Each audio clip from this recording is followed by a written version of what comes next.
The key is to be consistent and to be ourselves and look like us. BYU men's and women's hoops head to Las Vegas for postseason play in the WCC tournament. Football is back. BYU spring football started this week with many new players, injuries, and some new coaches. You're always going to be going against obstacles. Don't allow it to empower you even more and to rise above it. LeBron James surpasses Michael Jordan in the NBA all-time points list to secure his title as the GOAT. I'm Michaela Hewerdine. And I'm Lindsay Peterson, and it's time for SportsLine.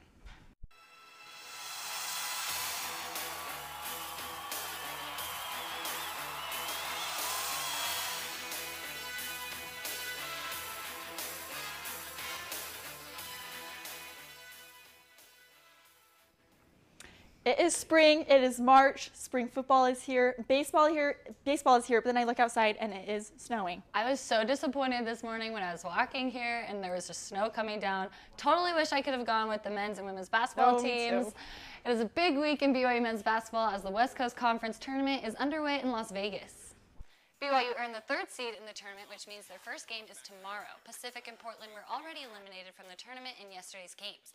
Depending on the outcome of tomorrow's game, BYU would head to the semis playing St. Mary's.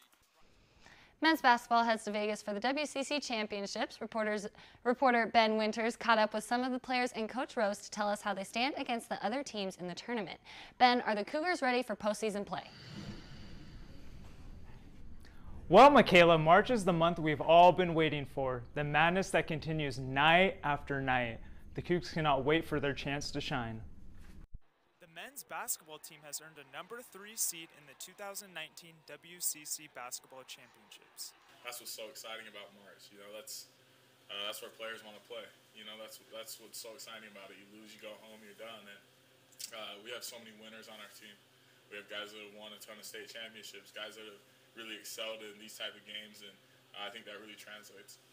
After defeating San Diego and LMU on the road earlier this season, the Cougs clinched the number 2 seed in the tournament. However, they ended up losing consecutive games to San Francisco and Gonzaga the following week.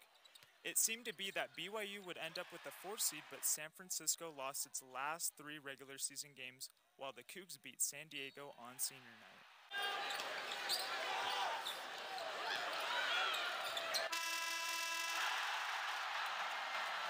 The WCC Honor Awards were given out this week.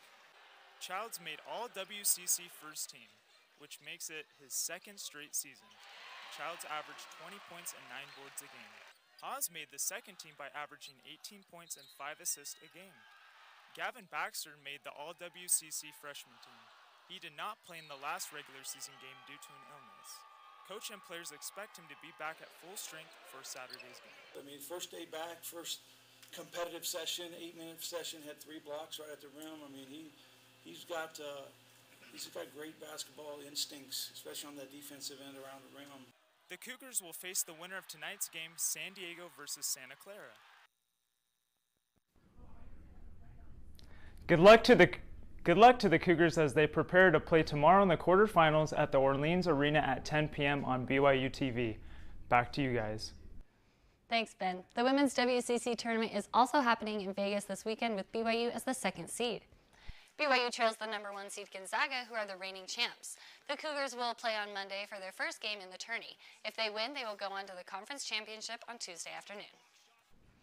The number 16 ranked BYU Gymnastics posted one of their best performances of the season in a win over number 11 Boise State. The Cougars recorded their best score of the past 15 years, earning a 197 for the first time since 2004. The Cougars were led by Shannon Evans, who scored a career-best 39.575 in the all-around to claim the meet title. BYU will remain on the road next week for a tri-meet with Arizona State and West Virginia on Wednesday before returning home to Provo for a meet with Southern Utah a week from today. BYU football began spring practices this Monday. The team will practice for the next 4 weeks during spring ball with a public open practice on Saturday, March 23rd. Redshirt freshman Jaron Hall is the starting quarterback this spring due to Zach Wilson being injured. BYU football began its spring practices this week, and with the new season, there are new faces joining the Cougars. SportsLine reporter Caleb Lunning joins us to talk about one of the new coaching hires. Caleb, how is the offensive line looking this season? The offensive line should be one of the strengths of the team this year, with multiple returning starters and a new, excited position coach. BYU football has officially begun its training for the 2019 season, as spring ball and the team's first practices began on Monday. The new season brings some familiar faces, as well as some new ones. When this one got officially offered to me, it was a no-brainer. There's a lot of good people coming back. Working with Jeff it's a huge deal to me. Everything I know about Coach Take was just obvious. It was not a lot of hard thought. One of the biggest storylines of the offseason was the hiring of new offensive line coach Eric Mateos. Mateos, previously with Texas State, also made coaching stops at LSU and Arkansas.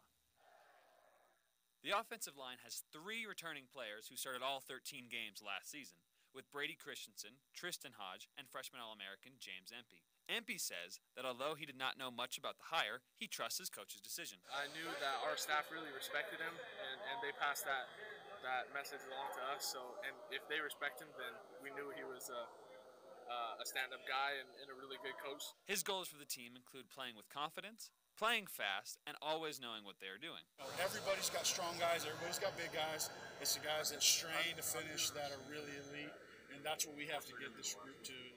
Mateo says that he is impressed with the depth of the offensive line, saying that they could go 9, 10, or even 11 deep. They will try to build off last season's experience, with center James Empey being named to the freshman All-American team, with plenty more young talent on the line. Spring practice will continue until the end of March, and even though games don't start until August, the Cougars will be preparing to face their season opener, face their bitter rivals, the Utah Utes. Back to you guys. Thanks, Caleb. The NFL Scouting Combine ended this week, and there were some amazing athletes on display.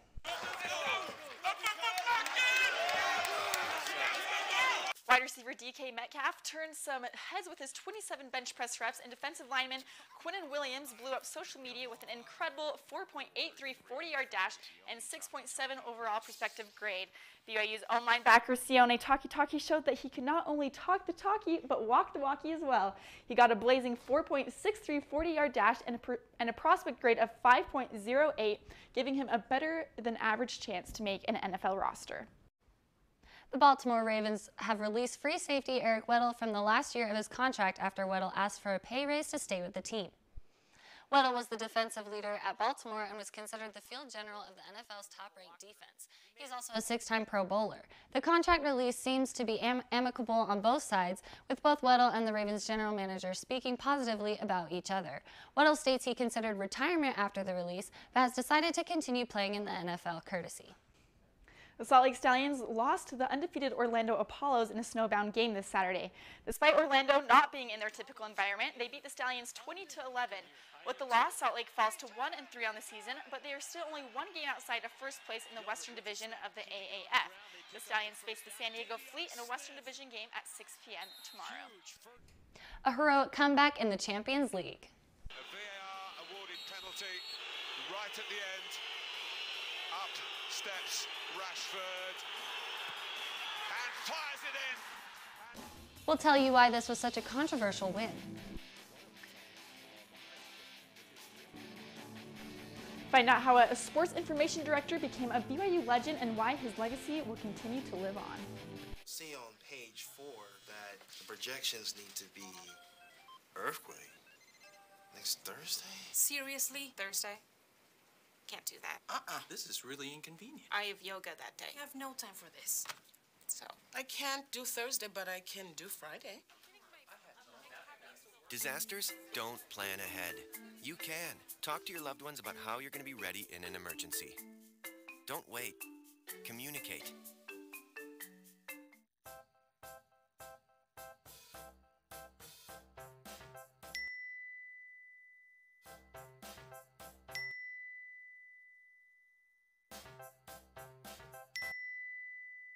Planning the right amount of food is hard. The Guestimator makes it easy. Just tell it who's coming and what's for dinner. Then it tells you how much to make. And yes, it even plans for leftovers. Try it at SaveTheFood.com. When they test you, stand firm and move only when you hear the seatbelt click that says they're buckled in for the drive. Never give up till they buckle up.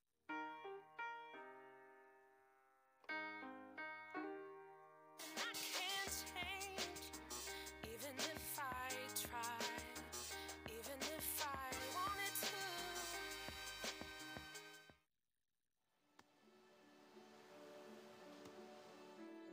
I don't remember how it started.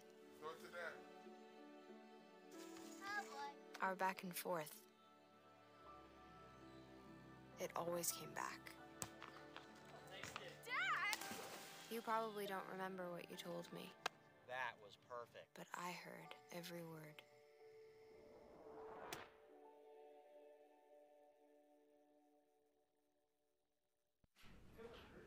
Longtime golf and college football writer Dan Jenkins passed away, but his legacy will continue to live on.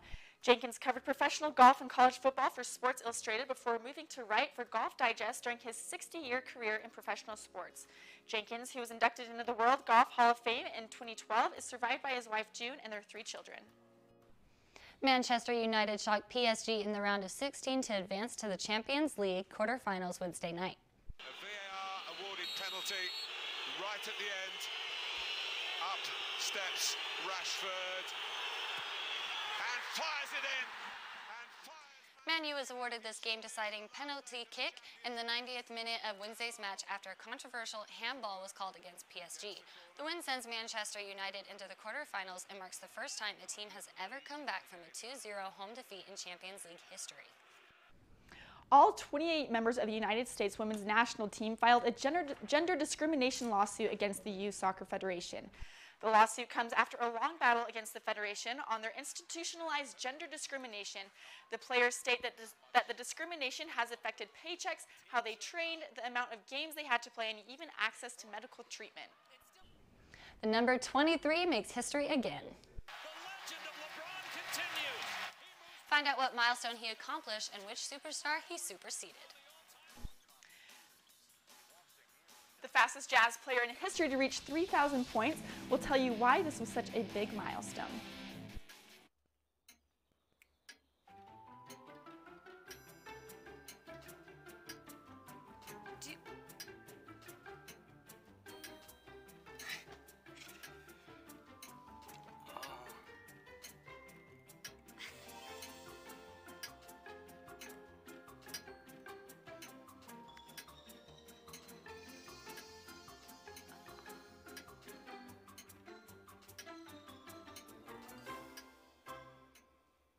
Listen, you're my friend. I noticed you haven't really been yourself recently.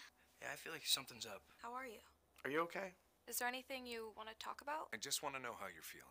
And listen, even if you don't know what to say, I'm here to talk. No matter what you're going through, I just want you to know I'm here. I've got your back. When you want to talk, I'm here.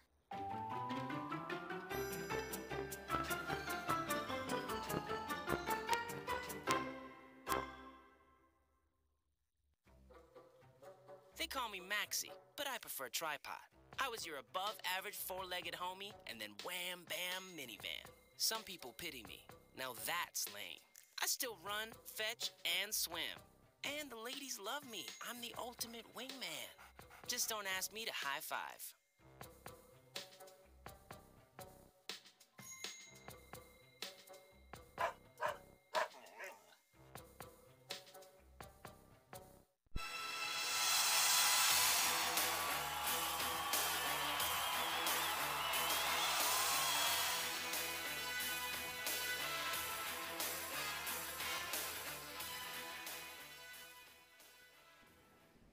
LeBron James makes history this week, passing Michael Jordan on the scoring list to move into 4th place all-time. The King trails only Kareem Abdul-Jabbar, Karl Malone, and Kobe Bryant, but this could change that if he keeps scoring at this rate.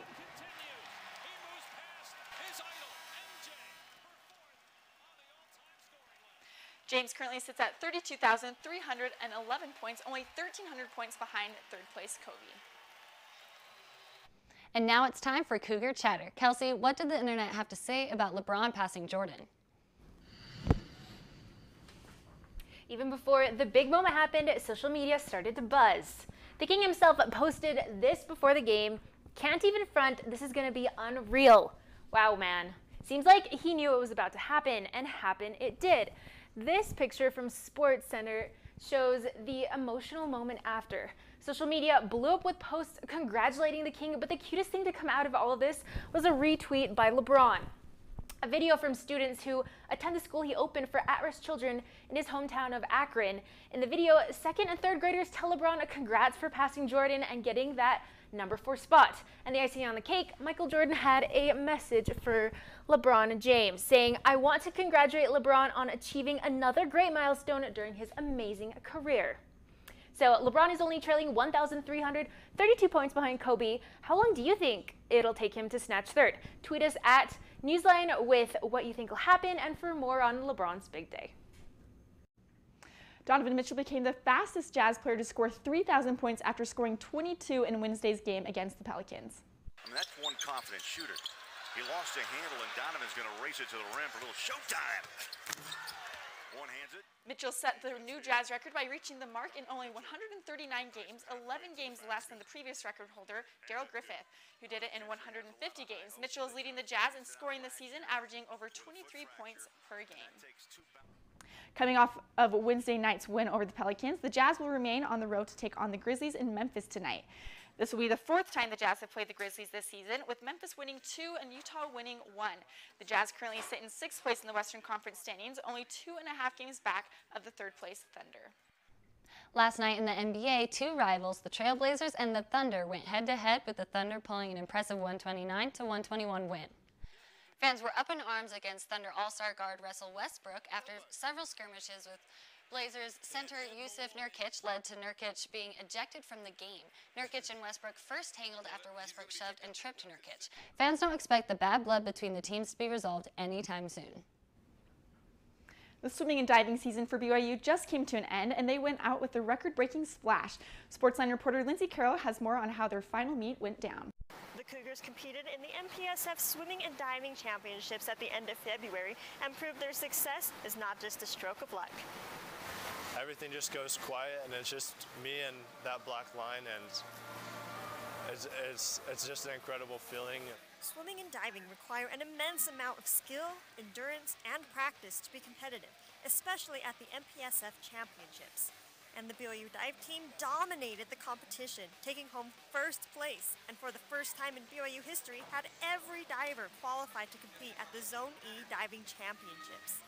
The women's swim team finished 4th with a final score of 525.5, and the men finished strong in 3rd place with 673.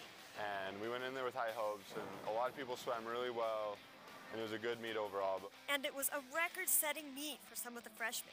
Gwen Gustafson broke the 50-yard freestyle BYU record that hadn't even been close to being touched for 10 years, and Josue Dominguez set a new 100-yard breaststroke BYU all-time record.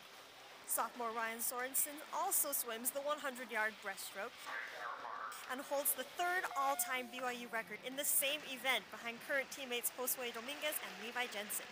Hopefully I beat them and break the record. But it's a really fun, we have a really good relationship, and it's a fun group to train with, so I'm excited to be here with them. With the regular season being over, the swim and dive teams are looking forward to the championships and continue working hard to be even better next season. The BYU dive team heads to Arizona this Monday to compete in the Zone E Diving Championships, and qualified swimmers will compete in the NCAA Championships starting on March 27th. Back to you. The BYU baseball team is enjoying a recent run of success, winning 7 of their last 8 games. The Cougars played their first 2 home games of the season this week. A 5-1 win on Tuesday against UVU and an 11-8 win against Milwaukee last night. The men in blue will hope to continue their current form as they play against Milwaukee today at 2:45. Baseball is known as America's pastime, but for one former BYU Sports Informations Director, it became a little bit more. Sportsline reporter Nathan Israelson gives us the details. From being in the press box to being on the front row, Ralph Zobel is making a seamless transition to his new lifestyle with some unseen benefits. 41 years ago, I was doing all this for that long a time, but to put on the game gear and feel like I'm going to the game. We didn't plan it this way necessarily, but it's really fun to be here on opening day. Planned or not, Ralph Zobel left a lasting impact on BYU, making his presence known from the gridiron to the diamond and everything in between. I was an intern starting out at the office and just helped out in whatever fashion they had. And my predecessor took another job mid-season, and he said, "Can you do baseball?" I said, "Oh yeah, scored on the bench. I was bench warmer in Babe Ruth in Wyoming. And they said, well, we need you to take over. And so I helped them finish out the season in 1977.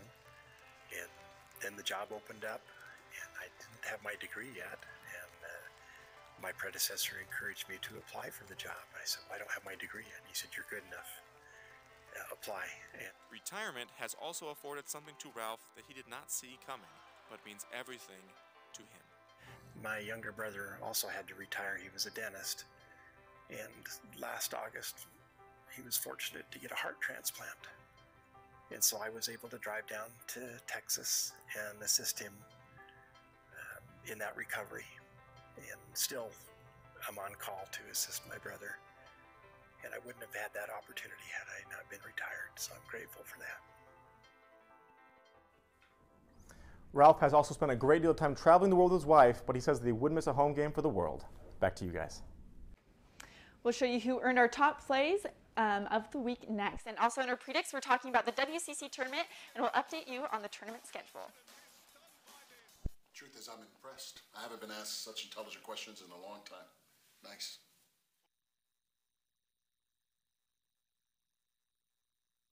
These are cool. Did you, what did you...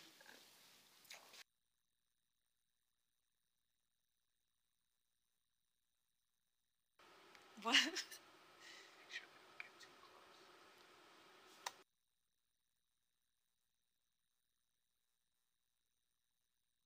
Hey, Bobo, do trees tell each other stories? I'm sorry. I'm afraid I don't know that. Hey, why don't we go find out? Listen.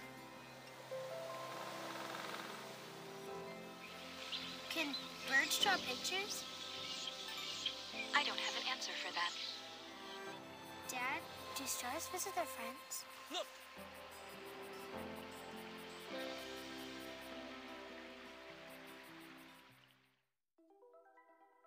Todd's a great guy. I mean, look at him. What a sweetheart. Attaboy. Wait, Todd, what are you doing? How totally selfish and un-Todd-like of you. Come on, Todd. Come on, man. Why don't you ever see elephants hiding in trees? Because they're really good at it.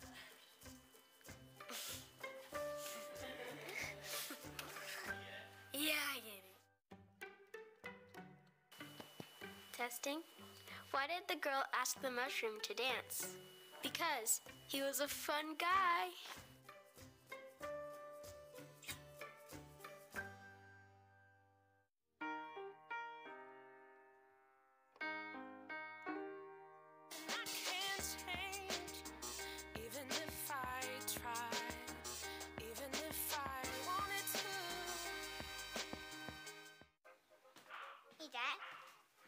Hey, Dad. Do we have a gun? Why do you ask that, kiddo?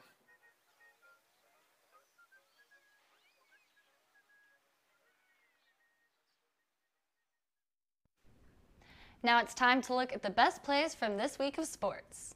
First up at number 3 is Marlon Taylor, who went up oh so high to catch the oop. The LSU guard literally defying gravity, not to mention he jumps over a defender. LSU getting the win 79-78 in overtime.